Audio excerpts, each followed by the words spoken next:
Hello and good afternoon to everyone. Welcome to the very first episode of Growing Gauteng Together Towards the Next Normal. My name is Fifi Peters. Now, over the last 300 years, the manufacturing sector has been a driver to global prosperity. And in South Africa, the sector accounts for 13% of GDP. And in Gauteng alone, manufacturing is the fourth largest sector, accounting for 14.5% of the formal sector GDP output in the province. However, since the 1990s, the manufacturing sector has been on a decline. Globally, the COVID-19 pandemic has dealt it another blow. Today, we are making a case for resuscitating the sector, resuscitating manufacturing as a driver of growth in this next normal. Over the next hour, we will hear from 4 players in the sector, as well as the 4 panelists who are now joining me on Zoom. Please also get in touch with us throughout the discussion, especially if you are in the manufacturing space. We'd like to hear your thoughts on how you think we can resuscitate this very vital sector for South Africa's economy. On that note, let's get the conversation going. I'd like to introduce you to my guests. Musa Chabalala, Group Chief Executive Officer of the GGDA. Philippa Rotseth, Executive Director at the Manufacturing Circle.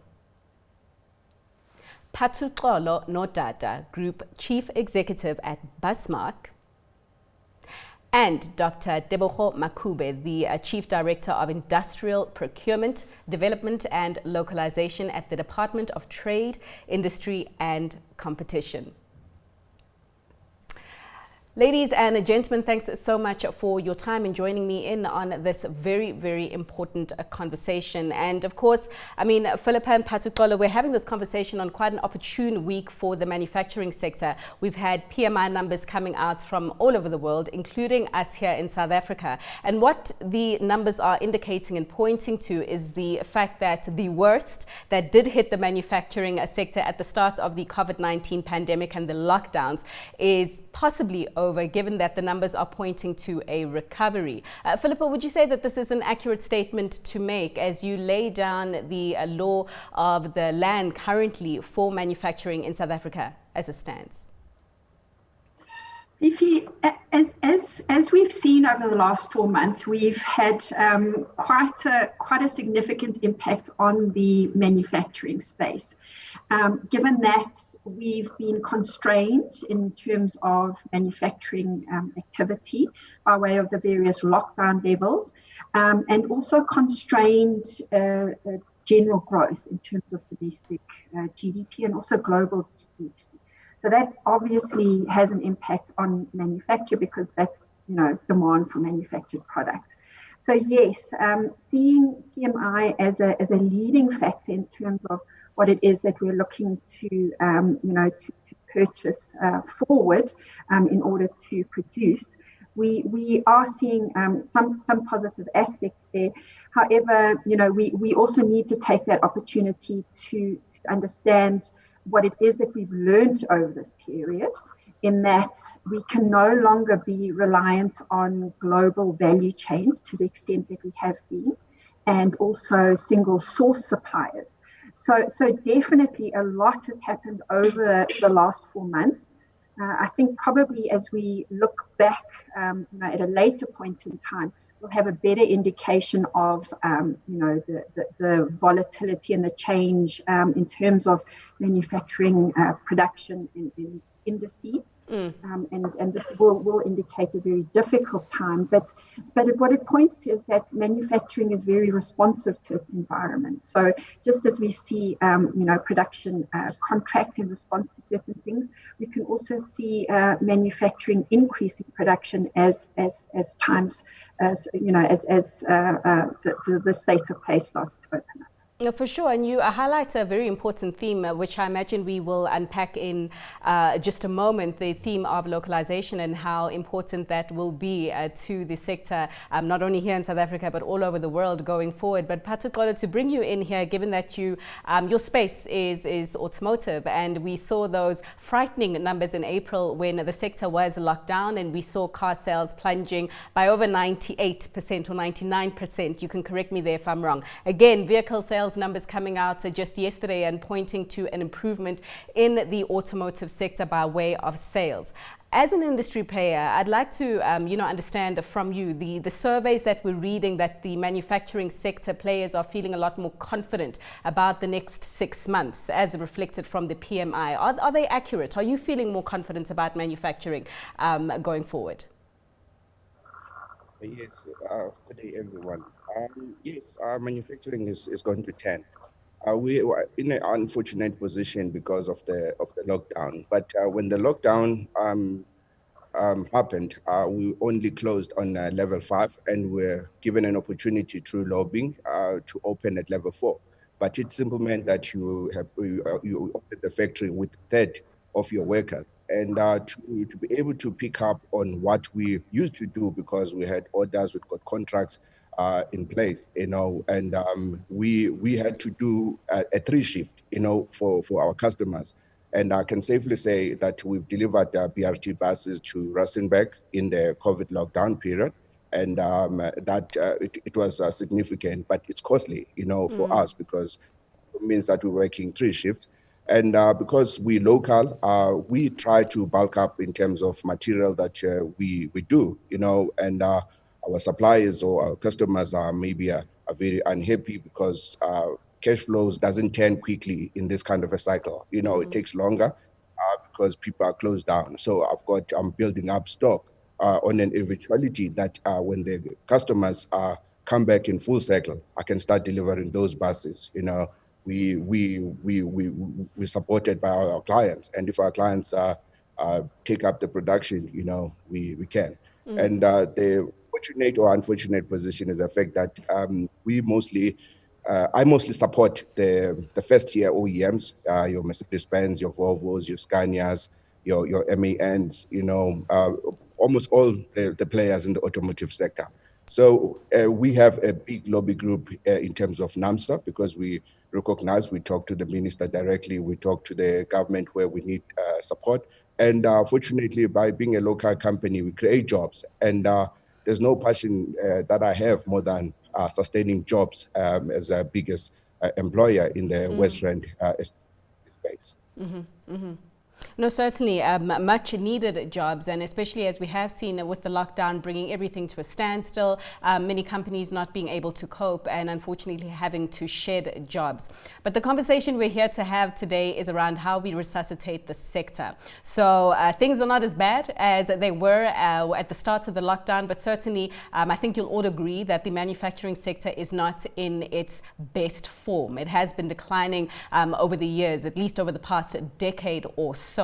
And I'd like to bring in Mosa and Tebogo as representatives of government who will certainly have to be at the forefront of driving the resuscitation process. Mosa, before I get into the opportunities that the GGDA has in store to unlock manufacturing further in the province, so perhaps you just start by telling us exactly who the GGDA is and what your role is in the manufacturing space here, particularly in Gauteng. Sure, thank you. So I think the GGDA, first of all, is an implementing agency that implements the economic strategies under the Department of Economic Development. And our core mandate really is around economic growth, ensuring that we promote and support entrepreneurship in the province, ensuring that the ease of doing business and the ease of creating sustainable job opportunities for the citizens of Gauteng and for the SMEs and larger organizations of Gauteng is enabled.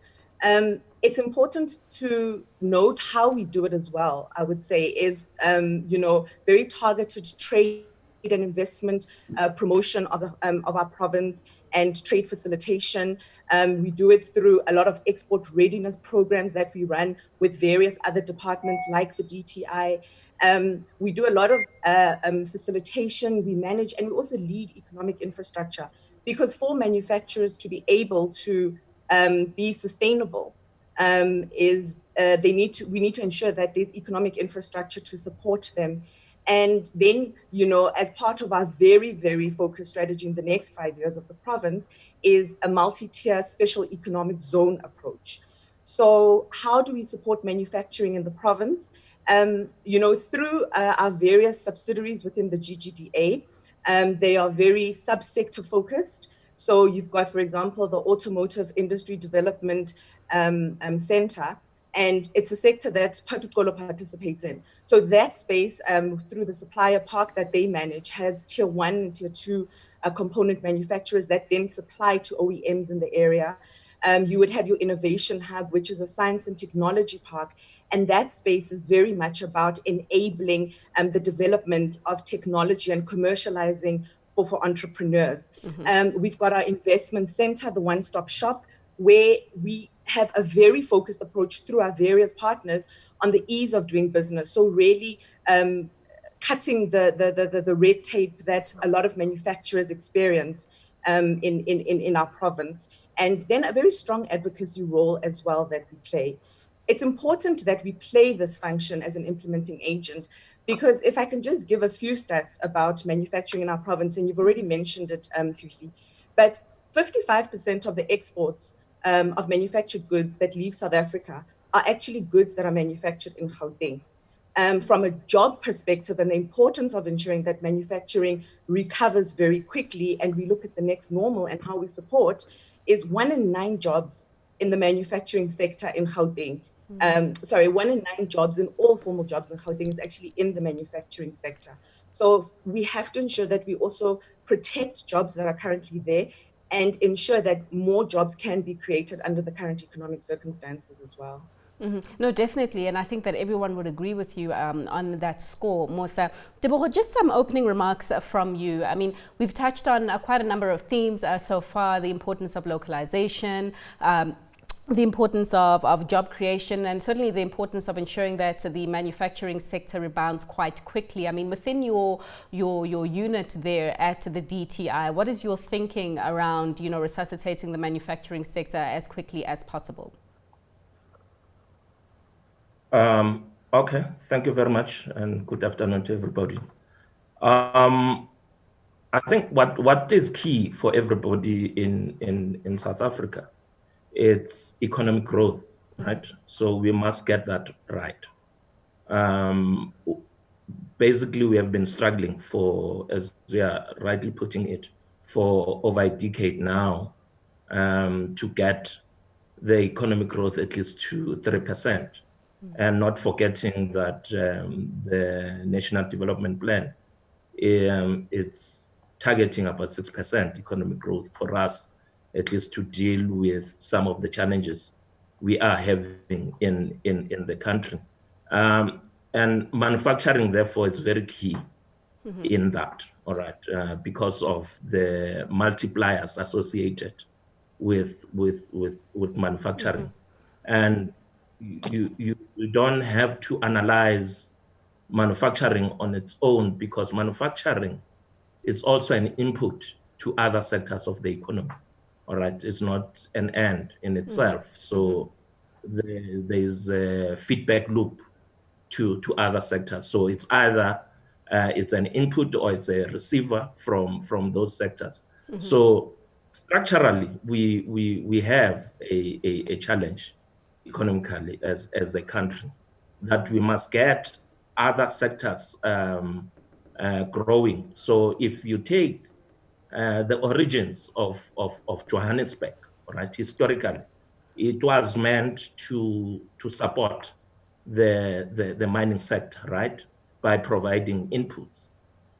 So if the sector is in decline, mining, it's automatic that manufacturing, it's going to be affected, because it provides input into the sector. So we must, in as much as we must get manufacturing right, but other sectors of the economy, be it agriculture, be it mining, construction, are key in the revival of manufacturing, because they pull demand.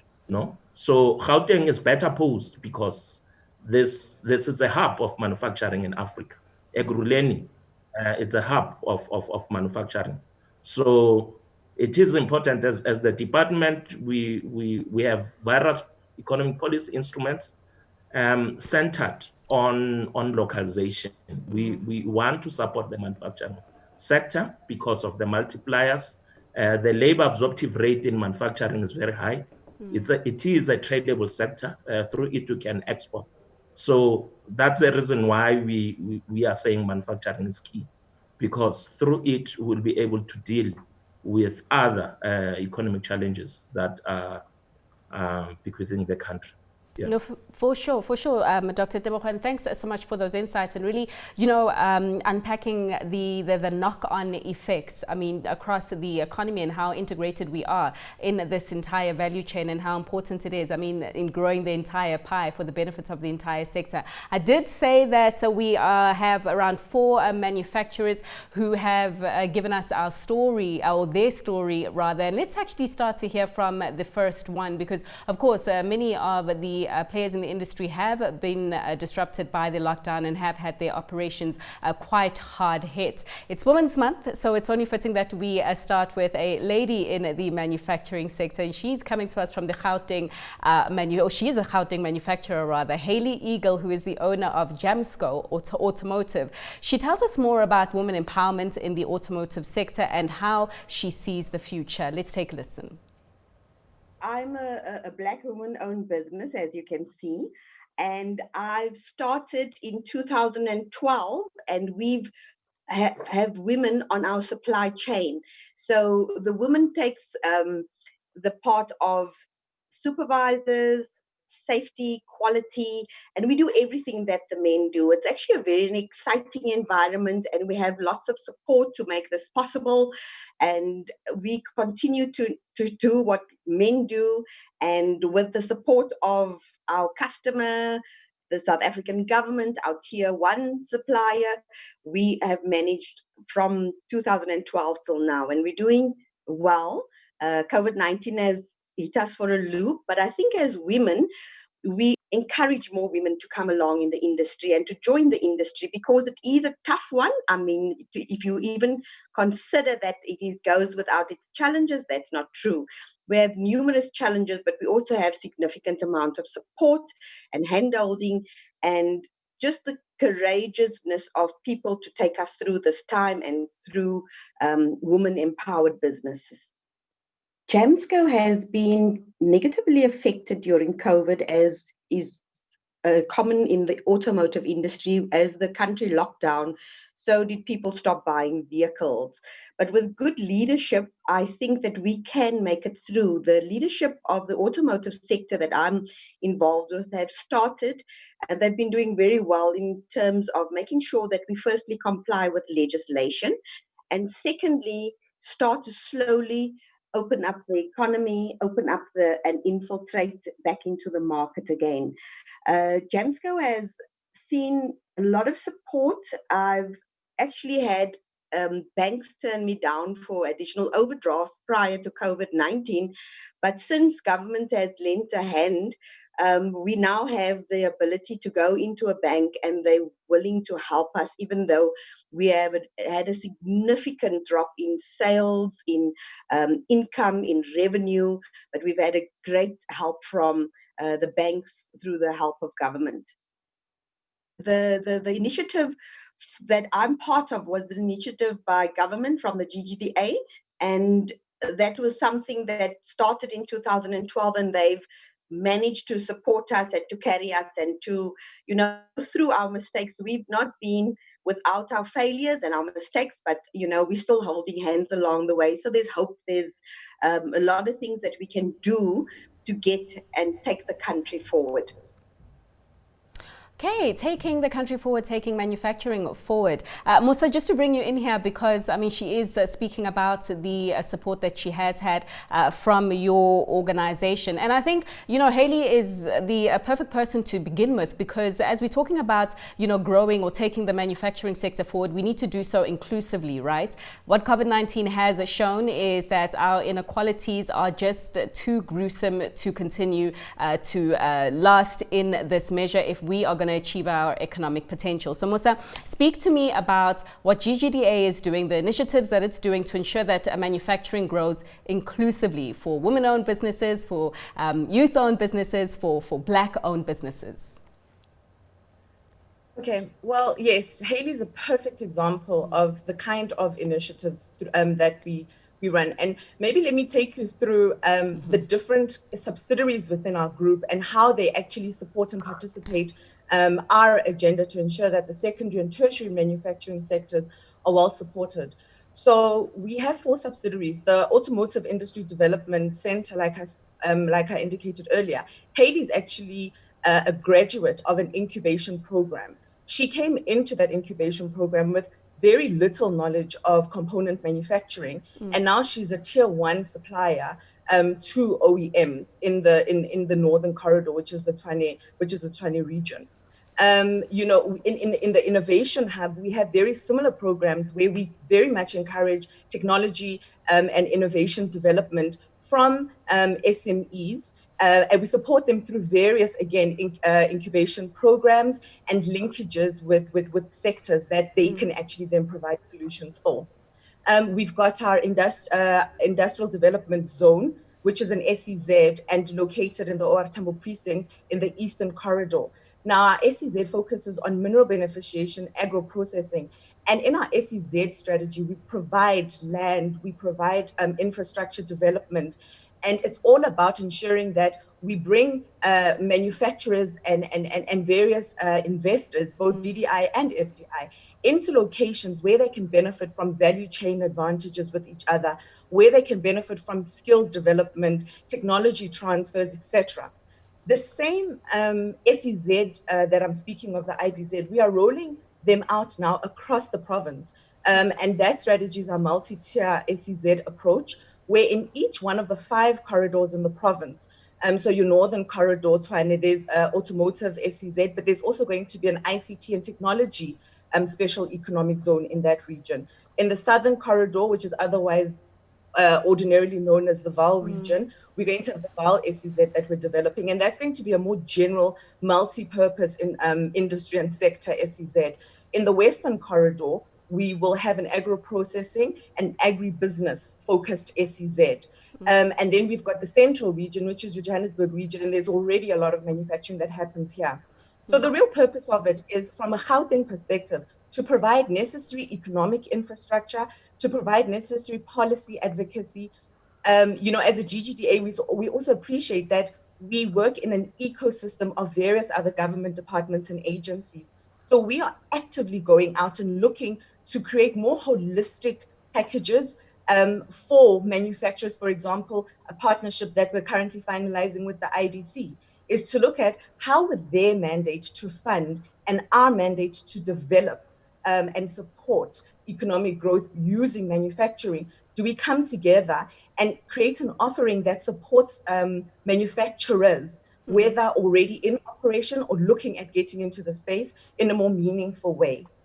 So then, of course, we've got our investment center, which you would come to, and we work with various government departments as well to ensure that any blockages, frustrations that you experience are unblocked. Right, right. So quite a lot of things you have on the go there. And Philippa, just perhaps a brief comment from you on the topic of inclusion before we do move forward. I mean, as chair of the manufacturing circle, you lead a lot of men, a lot of men members in the manufacturing circle. And I'd like to get your thinking or their thinking around, you know, inclusion and ensuring that as South Africa does go forward and as the sector does go forward, it does so in a more equitable way. Absolutely. I mean, I like the description and the word that's been used a few times of ecosystem, and manufacturing, you know, operates in that way. In that, we, you know, if we're equally working on growing the pie, understanding value chains, identifying opportunities, and pushing those opportunities for inclusive, job-rich growth. We will be achieving what we really need to do in terms of equitable transformation. And manufacturing really does provide that opportunity. I like the way Dr. Mukube talked about, you know, the ecosystem and the multipliers within the manufacturing sector. If we sort of look to grow the sector and understand where there are opportunities for, you know, for increased participation and drive those, we have so many multipliers in terms of opportunities throughout the value chain. So from larger companies down to small and medium enterprises, different parts of a product that can be produced. I mean, we've got various tiers on the supplier side.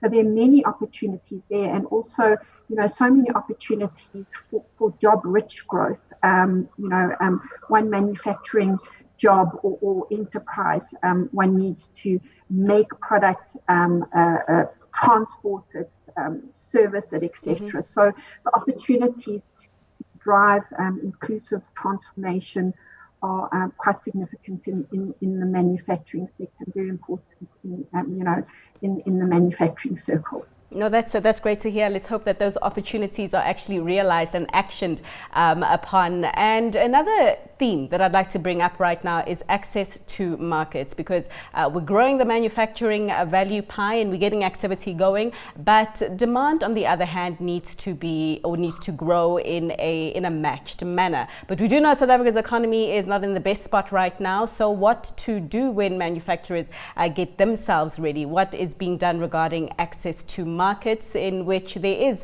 a bit more growth than there is here at home? Sipho Mdanda, who is the director at Anderson & Co., a company that specializes in the design, manufacture and repair of hydraulic and pneumatic products, speaks to us about this.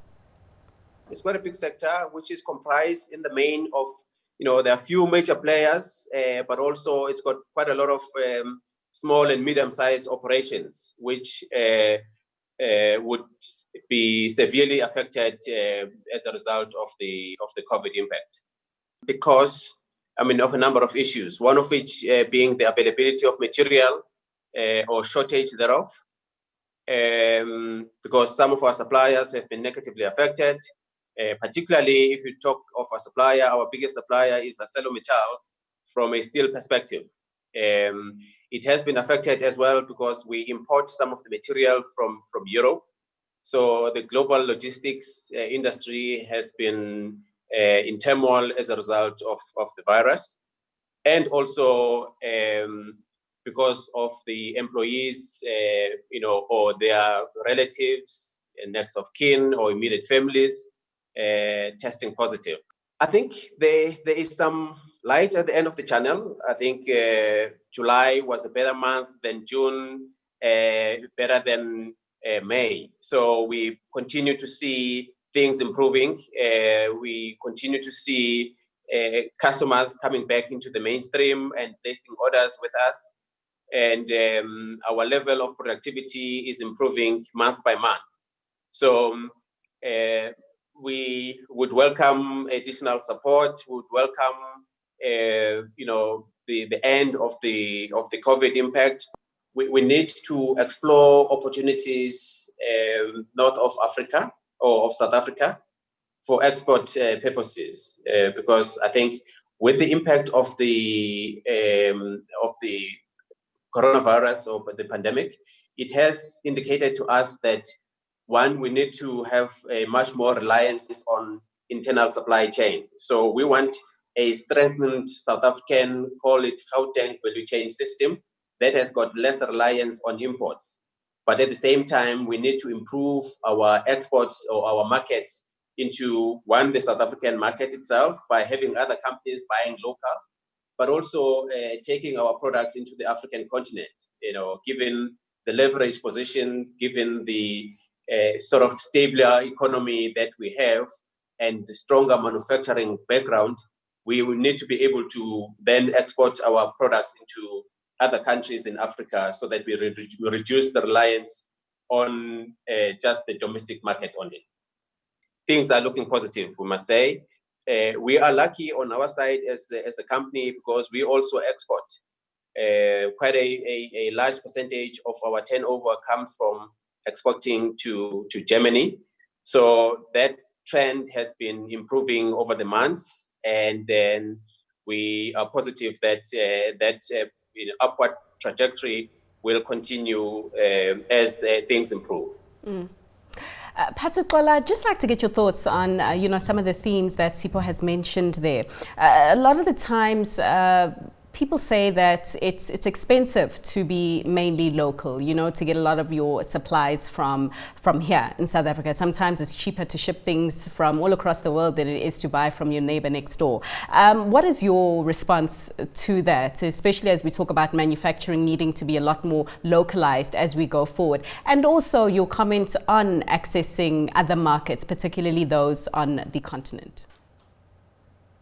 No, thanks for that. I've started in the manufacturing some years ago, and fortunately with the local content legislation, which started in the electronic industry.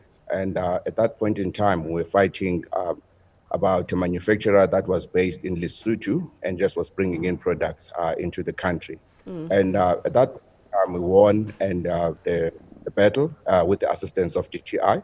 And electronic components were legislated, and we supported Samsung into being the best TV manufacturer in the sub-Saharan Africa by manufacturing TVs in East London.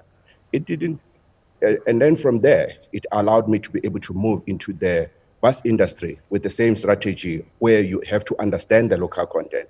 When you say local content, which means we audit up to the third-tier supplier that supplies us, your raw materials in terms of steel and all of that they are actually coming out from the South African base. And we don't compromise on auditing those. And it allows us to be able to share what we get. So for instance, I have a client, Mercedes-Benz, it could be Raw, it could be a Scania, and I would be able to say to Scania, look, out of this contract, I will have 10, 20 suppliers, and those sub-suppliers are all South African, and I will be empowering them as well. So for me, it has been a journey, and I've developed entrepreneurs along the way as part of our enterprise development program, then who are now becoming sub-suppliers to various other OEMs, and I definitely support that, And I would say this, and I was fortunate to grow up in Butterworth, where I've seen industrialization happening at an early stage of my life, to an extent that it became easy when I started into the manufacturing space. This excess market is very difficult because you need to prove product quality. You need to prove that your price is competitive, And I'll go back in an example with the Samsung again. In a Samsung, we managed to beat the Chinese factories in terms of pricing. In our bus industry, we managed to beat any imported product in terms of price. And I can certainly say that in the BRT market, we've got about 80% market share.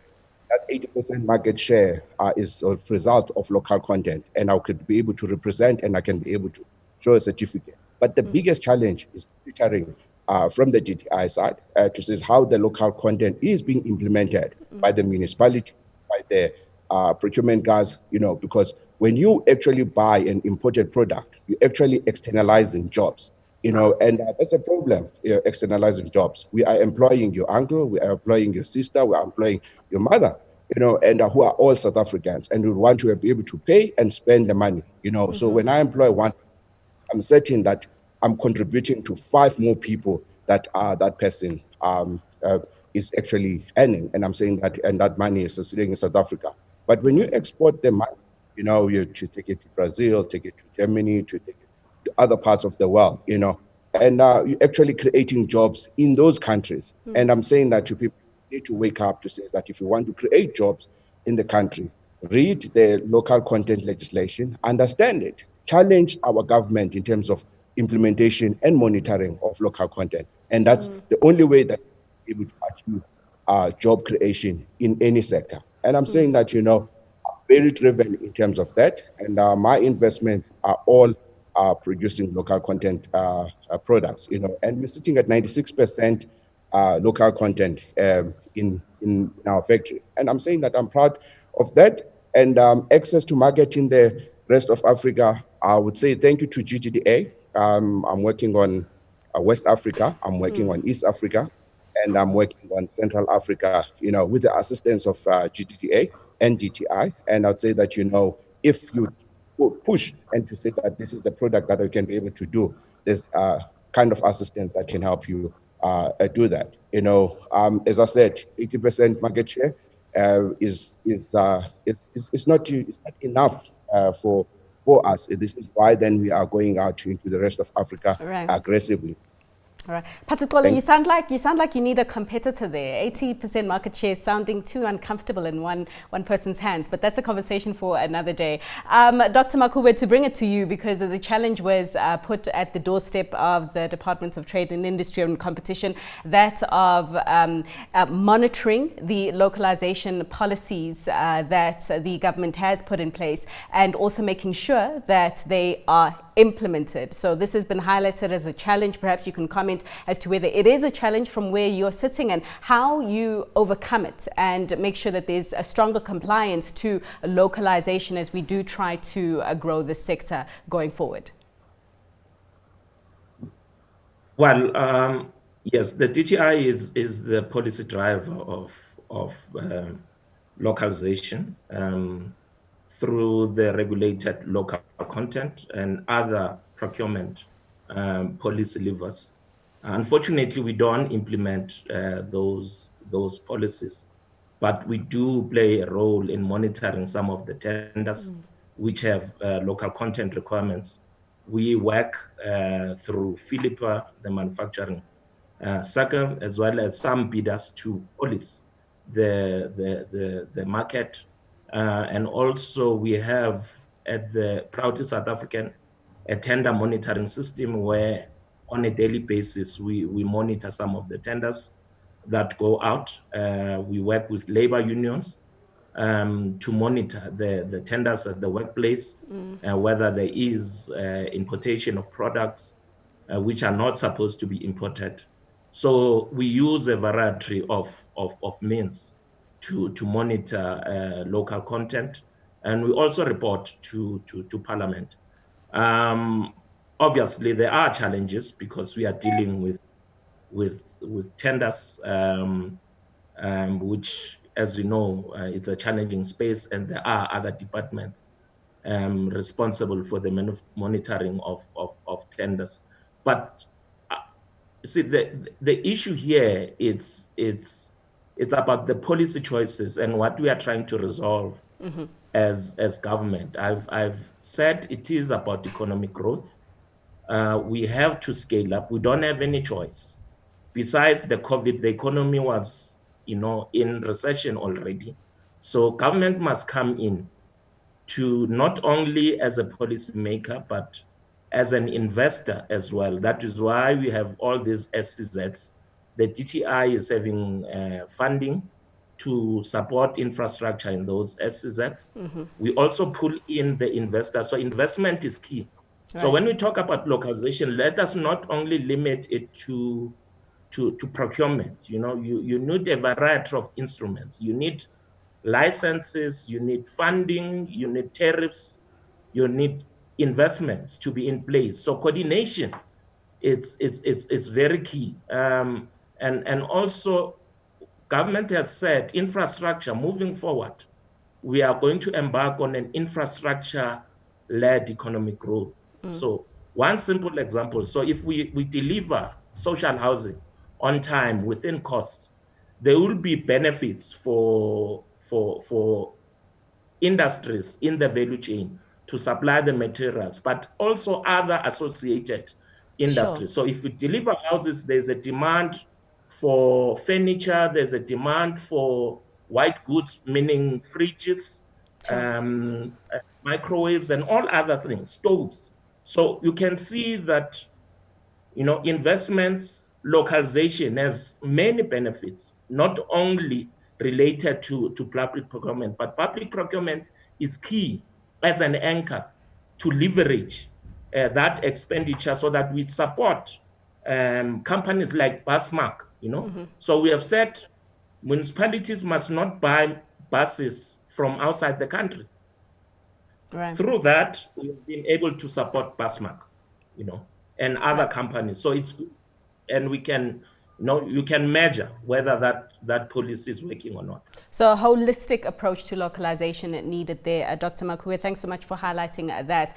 Now, an area that is quite a hot spot for investments, as we're talking about right now, is the health and the pharmaceutical space. We have had a lot of companies having to pivot into this space because their businesses have been closed down as a result of not being essential goods suppliers and also not being in demand anymore. But the manufacturing of health and pharmaceuticals is expected to continue being an area that attracts quite a lot of attention as the race for a COVID-19 vaccine does continue. But we spoke to a manufacturer in the space, Anat Mehta, who is the owner and MD of PharmaQ, who spoke to us about the importance of growing the sector locally instead of relying on imports. So take a listen. We've been, thinking, everybody thinks that we must continue and we must perform and make medicines every day, but it's not been easy. We don't work in isolation. We have many other industries that play a sideline role. We can't sell medicines without labels or engineering services. These are things that we need in our daily routine working environment. Staff to be able to come and complement in terms of performing their activities. So it's been a tough ride, but it's an unforeseen thing, and there is no point in complaining about it. A little bit of introspection needs to be done in terms of the current scenario. How globalization has become now localization, and I think it is essential for every country in the world to become self-reliant and self-sufficient in terms of the essential services, essential products. We need to invest more into manufacturing locally.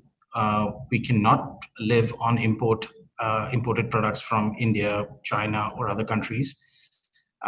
Yes, there is a cost saving in terms of all of these, but at the end of the day, a little small cost saving in terms of importing a cheaper product from India or China in terms of pharmaceuticals leads to a bigger disaster, leads to unemployment, leads to lack of skill in this country, leads to balance of payments being deficit because of the forex going out of the country, leads to lesser investments that could have come into the country, but now our products are being imported.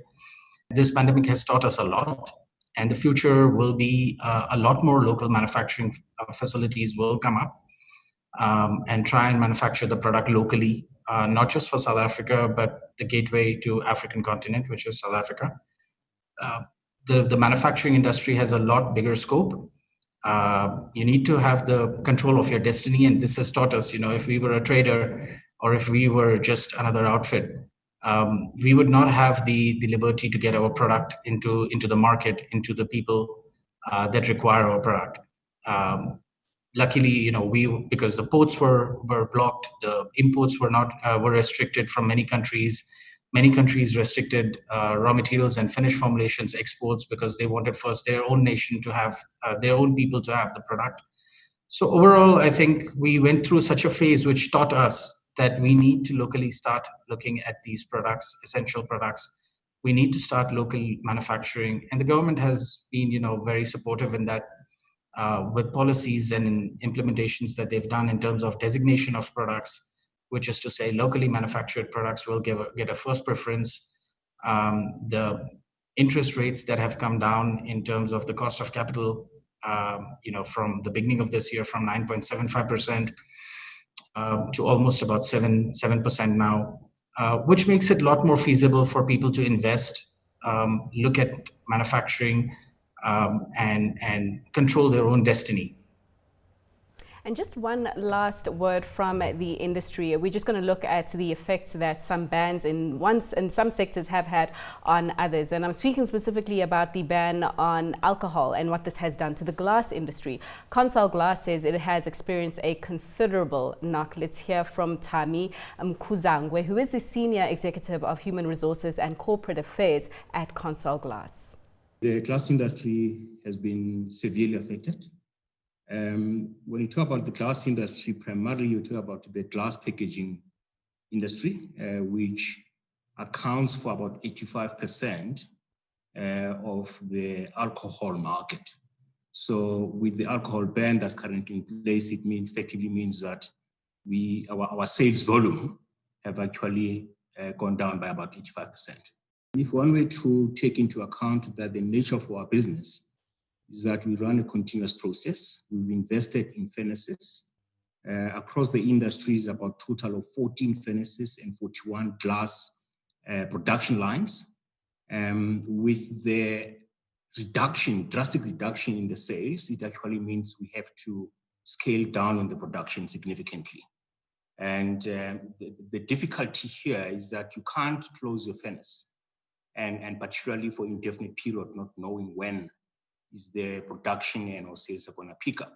So effectively means that we have to keep our furnaces on idle, and which means we have continuously using energy, and it costs us about 8 million rand a day just to keep the furnace warm and running, even though you're not producing effectively in order to supply your markets. And so that we don't have to take drastic decision of draining and closing our furnaces, which if that happens, it's going to take at least 18 to 24 months to get those furnaces back. So it certainly has had some huge impact on our production, and needless to say, on our employees as well. There's no doubt that as an industry, we fully appreciate and understand the reasons that led to the suspension and the sale of alcohol in order to relieve trauma in the units of the hospitals. We don't have a problem with that, and we believe there's the right thing to do. Having said that, and it's important as well that as we do that, that has to be balanced with the need to make sure that the economy does not suffer, make sure that this industry, which has invested close to R1 billion in the glass packaging industry, if it's allowed to fail, it's about 20 billion rand that by which South African economy is going to be disindustrialized. So our call really to the government and the decision makers is that we need to get clarity. We need to get some firm commitment as to when can we start seeing the lifting on the ban of alcohol so that we can be able to plan. Because at the current environment, we're definitely in a much more difficult position to be able to plan and to be able to make informed decisions.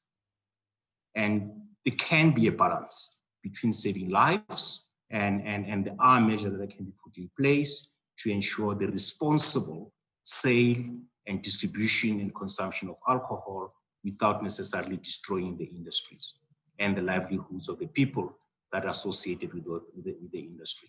Guys, I must say that we've got a lot of questions that have been coming through, and I'd like to thank everyone who has asked questions. Musa, just to begin with you, some questions that have come through for Gauteng specifically concerning rail. And Gauteng used to be the hub of manufacturing in the rail sector. What are the plans there to expand the sector, not only for South Africa, but also for the continent? If you could just pick that question up for us.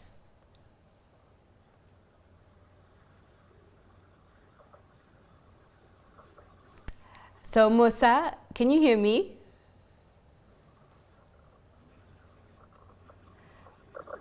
Musa, are you still able to hear me? All right, okay, she's unmuting her mic there. Sorry, we had a technical glitch for 2 seconds. Please no repeat worries. the question. I was saying a question that has come to you from the webinar audience is regarding the rail sector and the fact that Gauteng used to be, the hub of manufacturing in the rail sector, and they want to know what are the plans there to expand the sector not only for South Africa but also for the rest of the continent. Great question, thank you. And I think this is a very important part where we can just quickly speak about the need for us as a continent, and particularly as Gauteng, to look at how do we start supporting manufacturers in the province to prepare themselves to participate or benefit from the Africa Free Trade Agreement when it becomes effective. Mm-hmm. From a rail perspective, a lot of our rail manufacturing has been in the Eastern Corridor. I spoke about our SEZ, the OR Tambo SEZ there. And that SEZ is now being expanded to ensure that we can revive that activity, the manufacturing activities, either in hubs and spaces that exist and refurbishing those to encourage manufacturers to come back into the space and incentivize them by operating within the SEZs. But also in supporting them is to ensure that we can create markets for them both locally in South Africa, across the continent, and around the world as well, for their various products that they manufacture. So using the AFCFTA, we are preparing ourselves and creating the blueprint to look at the specific sectors that we would want to target in the different trade blocks, or rather regions of the continent, and already working ahead to identify key locations for various component manufacturers within the rail and other sectors as well. Perfect. Philippa, here's a question that's come in for you. You did mention, the current structural changes in the economy and in the sector at the top of the discussion. So the question is that the current structure of South Africa's economy requires quite a number of jobs at appropriate skills levels, and it requires structural change. But the manufacturing sector is a labor-intensive one, and that is not growing fast enough to create the large number of jobs that are needed. Is the manufacturing sector, Philippa, in your view, near the tipping point? And if so, can localized manufactured exports and FDI in advanced manufacturing be quickened to ensure that the economic recovery in the aftermath of the COVID-19 happens? That's quite there's a lot of questions in that question. What I would suggest first and foremost is we absolutely cannot afford to lose manufacturing as a very important component in our economy. It really is the engine of growth, and it connects across, we've got to manufacture products into the mining sector, or manufacture components to support agro-processing. So it's by no means the only element of the economy, but it's an intrinsic center point. The issue of labor labor intensity versus automation, again, like anything, and we've had this conversation in other areas, it's about balance.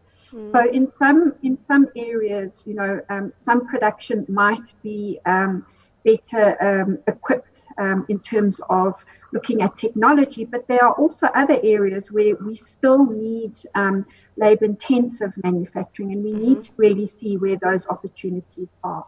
If, for example, in agro-processing, and really it talks about a value chain approach to everything that we do. If we take agro-processing, for example, perhaps, in the agro-processing space, there may be a little more automation, not to say that we look to replace jobs where, we look to job-rich growth where we can, but then upstream in agriculture, what does that do in certain areas? So we've got to look at it in a holistic way. And another example I love to use is in the clothing, textile, leather, and footwear space.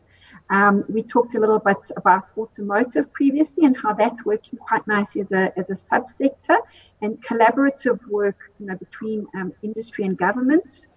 And clothing, textile, leather, and footwear is a similar area. So in some instances, what we call additive manufacturing in layperson's terms, printing. So 3D printing of a model for a shoe, for example, might be better done using technology, but then the actual craftsmanship in terms of making those shoes, that's still labor intensive, and one can use technology in a very nice sort of way to get that just in time production. So those are the kind of things we should be looking at, and we can look at. We've got examples of that, and that's really what we need to apply in the sector in order to pivot. So it's got to do with innovation, ingenuity, looking at those pockets of excellence, learning from those examples, and really applying those in a more broad sort of way. All right, thanks. Dr. Makube, some questions coming in for you, so I hope that you're ready. The status of the automotive OEM transformation and localization program, if you can just give us the latest there in terms of, identifying manufacturing of local components inside South Africa, which could create a lot more businesses and also jobs, in the view of one of the attendees of this webinar. All right. Before I address the auto sector, let me just add on the rail industry that we have raised before. So manufacturing, it's the premise of it. It's on the scale. Right? It's based on the scale. If you don't have the scale, it's going to then be difficult to achieve all the policy objectives, right? So in the rail sector, which is dominated by the government, you have PRASA, we have Transnet, we have the Gauteng, all procure inputs and components at the different times, and that is not helpful to support the industry per se, because you need volumes. So I think as government, we have to then relook at the institutional alignment in the rail sector in order to support the manufacturing industry.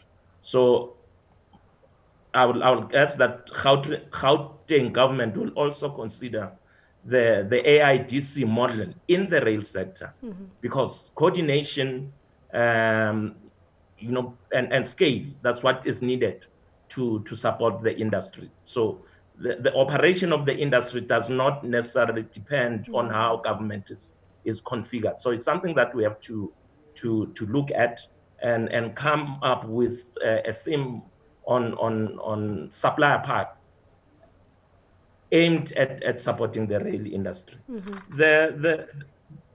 The auto industry, as you know, it's about 7% of the GDP. It's very critical for us. So it's a classic of the manufacturing sector. It's a tradable sector. We export a lot of that. So we earn the much needed foreign exchange. So as government, there is a master plan. People can go and read the auto master plan in South Africa.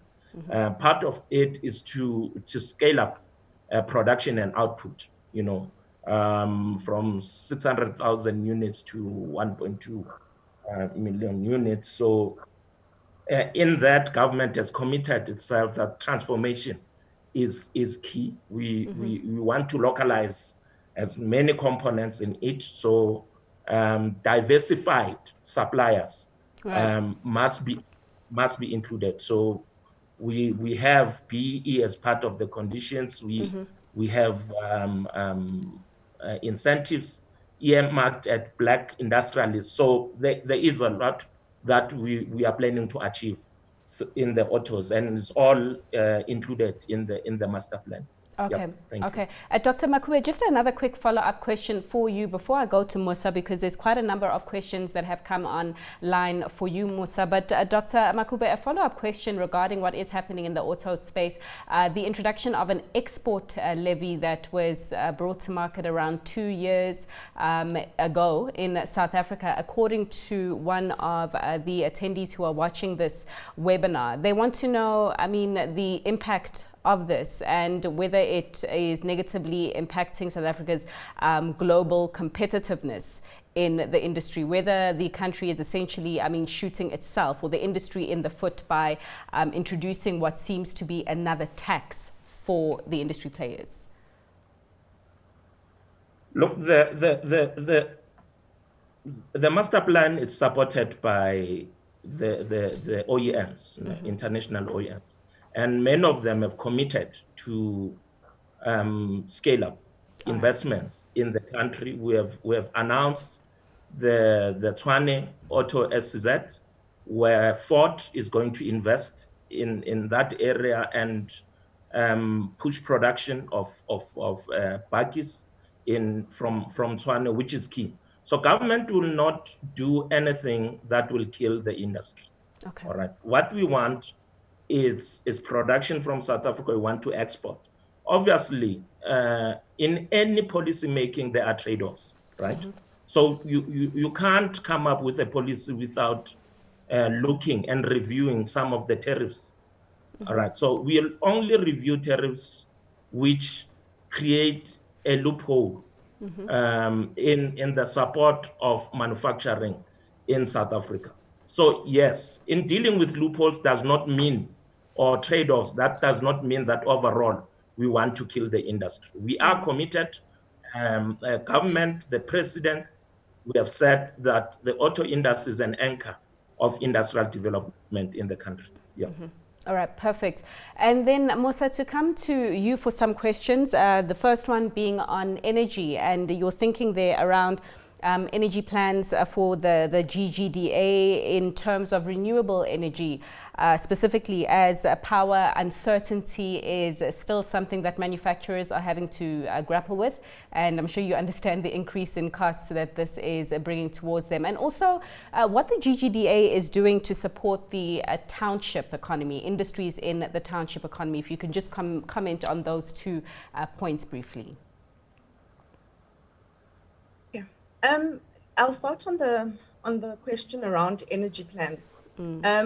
Creating energy efficiency and energy security is absolutely top of priority list for the Gauteng government, and looking at scalable or rather scalable solutions is what we focus on. It's important to note though that energy security is a local government competency as opposed to a provincial government competency.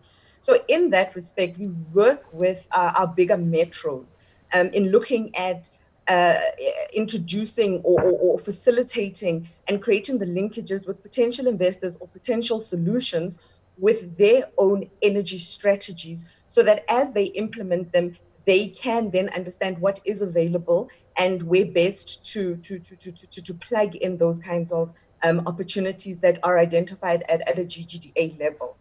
And then on the question around township economy, now this takes me back to what I was talking about with regards to, and it's an earlier question as well that you asked, around the transformation of the manufacturing sector. What becomes important is we have a very strategic and clear approach to how do we support our township economies to make them inclusive and in the more formal sector. For women as well, very important, and for youth in particular as well, within our township communities. A very key strategy of ours is around ensuring that as we work with our larger investors, we also identify and create pipelines of SMEs and understand what their various skill sets or offerings, whether goods or services, are. So when we have an investor in a particular sector or with a particular manufacturing competence, we can actually then start plugging in those SMEs into those opportunities where we say to an investor, look, in your value chain, these are some of the services and goods that you may need. And here's a pipeline of reliable and competent SMEs that we can vouch for, that you would be able to use.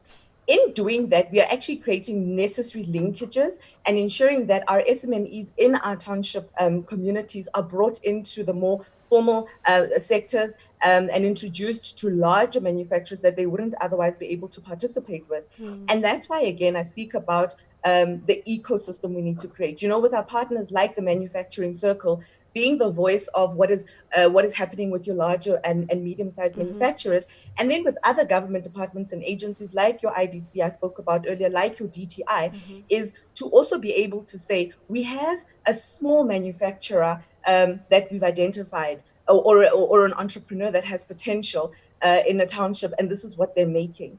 And we can support them to scale their offering or to identify various other technologies that would assist them to become more efficient in their business, and then partner them or link them to funding opportunities, for example, with your IDCs or your DTIs.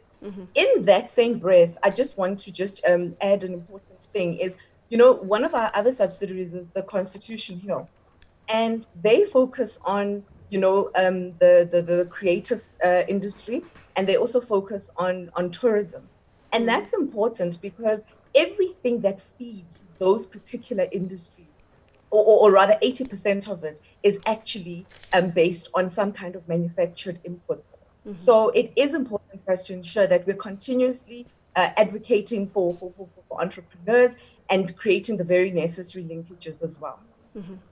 Well, I hope that answers your question to the individual that did ask that. We are coming towards the end of the discussion, and there is a question regarding South Africa's economic growth and how it can achieve growth of 3% when we are expected to contract by 7% this year. I wish the finance minister was on this webinar, because I think that he is the individual who's best to answer that question. So we'll hopefully maybe get him on another one to answer exactly how we're going to grow. I'd like the panel just to think about their closing thoughts as we do wrap up the discussion. And Dr. Makube, I'd like to begin with you as we, come into the closing thoughts and the end of this discussion. And could you please just reflect in your closing remarks the furniture master plan? Someone is interested in knowing about that and whether stakeholders are taking it seriously, and also the DTI support for the confectionery manufacturing industry. COVID-19 hasn't been so sweet for the sweet industry. All right, thank you very much. Look, broadly, we must accept that there is no country that has developed without or only relying on imports only. So countries must manufacture and develop, and the IMF and the World Bank are focusing that the economy is going to contract by 7% in future. So what do you do? So history teaches us that the state has a critical role to play in scaling up the economy. John Maynard Keynes also said that we also have to pay people, not just to dig holes in these times of recession.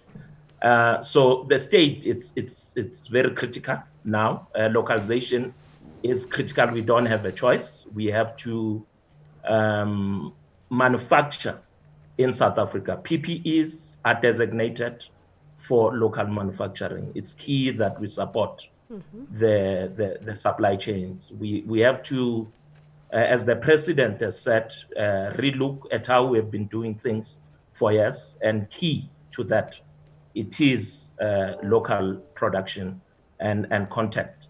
And also we must talk about transformation. We can't leave that for long. We don't have a choice but to include Black people in the production sectors of the economy. We can't talk about Black people only as consumers. They also have to be involved in the production. Another thing is about space economics. Townships, yes, were not created as avenues or venues for production, but as government, we must make or take a position that will support Black businesses located in townships, in rural areas, especially consumer goods, confectionaries.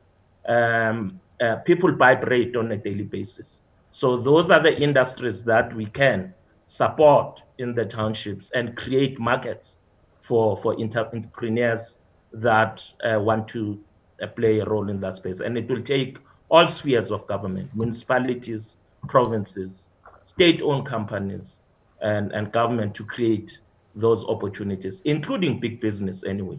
Right. Thank you. Thank you so much. So, Patutolo, I know that you're still with us. Some final thoughts from you as we wrap up the discussion on resuscitating your sector. Thank you for that. I think for me, you mentioned it says 80% market share. Am I willing to bring in competition? Yes, definitely. Now I would appreciate some competition coming in. But it's coming. And in addition to that, I'll say that watch this space, because we're rebranding, and those who knows me as Siga Capital, we're rebranding and getting into Siga. We're getting into other industries. We are in rail, we are in energy, we are in public transport operations. I'm also expanding. I'm going back home in the Eastern Cape where I can be able to add value where I come from, and so that we can be able to grow. And I'm saying that, we aggressive in the African market because we see ourselves as an African entity, and the competition will allow it to be a global entity. And I'm saying that this is what pushes one on an everyday basis.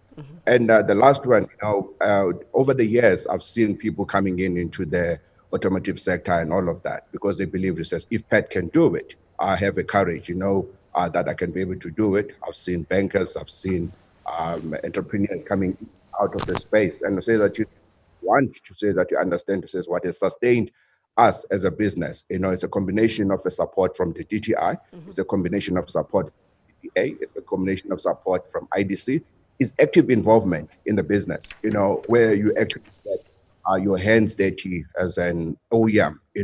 I can safely say I can go anywhere in the world. They will still remember my name because I've added value into most significant OEMs, including supporting one for the first OEM that is in South Africa, which is Raw.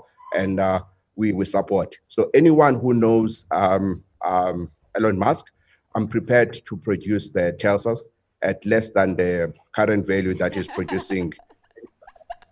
And that's the market. Fantastic pitch there that you've just put on. You make use of any platform to obviously showcase your business and possibly reach out to Elon Musk. Maybe he's listening. This will be online. Maybe he'll get it. Philippa, just to bring you in here as we wrap up the conversation, and you're thinking around, taking the manufacturing sector to the next normal. Well, one thing that each of us can do from now and beyond to support this drive is to each of us be local manufacturing advocates, where we can make a choice. Let's promote the reputation of locally manufactured products. I've seen some of these comments. Do we shop? Do we buy local as far as our apparel is concerned? We've got a choice. In terms of office furniture, we need to look and see where we can buy local. And if each one of us are advocates in our personal capacities and also by way of the institutions in which we operate, that's a very good start. And it needs to be a collaborative effort. Dr. Makube has rightly noted that manufacturing also has to do with economies of scale. In a lot of instances, the more we manufacture, the more competitive we can become, because obviously, we don't want to become a wasteland of imports. We also can't necessarily, it doesn't necessarily make sense to manufacture absolutely every single item locally, but we need to see where those pockets of advantage sit. Sure. And if we work together in terms of government procuring what it can locally, industry committing to procuring locally, we increase that demand, and we also start to getting into what I'd like to call a virtuous demand cycle. Right. We've got more demand for local manufactured products. We can increase our production at factories. Right. We can, increase shifts. We can employ more people. If we buy more locally, it's a virtuous cycle. So let's all work together to try to achieve that. It's so great to see how, thank you, Philippa. It's great to see how the panel rather is on one page when it comes to the importance of localization driving the manufacturing sector going forward. Musa, I imagine that you would agree. And as you do, just to comment on that, just some final comments from you regarding what the GGDA and the province, the initiatives that you guys are already doing and have on the go to take the manufacturing sector to the new normal. Yes, absolutely agree on the need to increase localization. Maybe first to say, the doctor spoke about what history has taught us. A very important lesson that history has taught us is to never waste a good crisis. Whether it has been historically wars or other pandemics. Economies that have found themselves to be extremely competitive post the crisis have spent the duration of that crisis, being very intentional, being very strategic, and being very targeted around what solutions they would like to create for themselves post whatever that crisis is. We are in that situation now. So from a Gauteng government perspective, from an implementation agency perspective, it's absolutely critical that the GGDA continues to ensure that we are creating an enabling ecosystem where we are bringing private sector and we are bringing different government players to the same table to understand what are the obstacles and how do we support better.